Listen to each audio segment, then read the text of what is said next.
Hi, this video was created for those who want to know more about RemoteCall. In this video, we will show you how to install the product and how to get connected. So, without any further delay, let's get to it. RemoteCall is made of two parts, the agent's side and customer's side.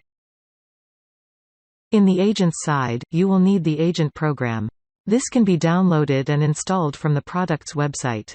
Also, you will find a link to download the program at the end of the video.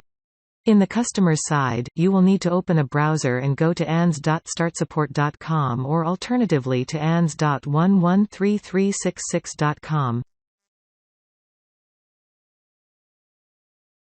So, to start, we need to install the agent program. Download the installer from the link provided at the end of the video.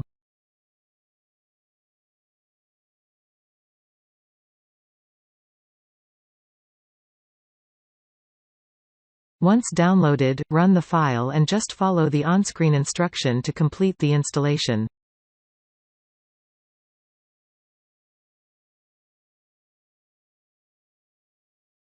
Unless you are behind a proxy, just press Next to continue.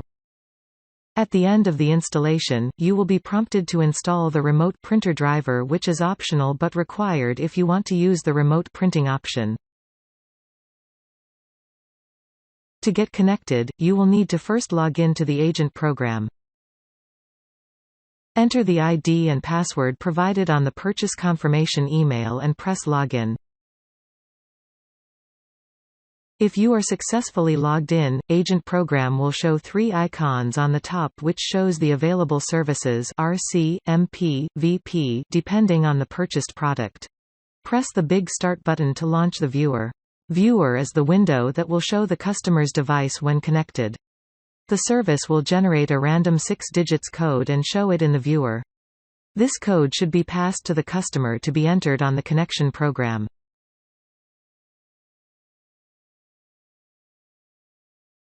Now that we have the agent side ready for connection, let's prepare the customer's side.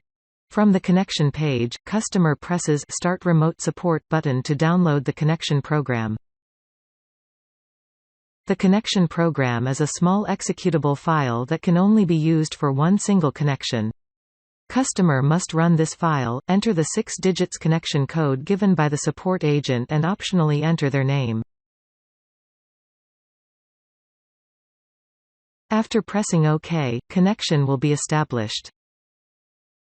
Done. Support agent can now see the customer PC desktop and press the control option on the top to start controlling it. To know more about features and available options, check out the RC features video. After supporting the customer, either the agent can close the viewer to end the connection or the customer can press the X from the status window. On the agent's side, they will have the option to create a support report.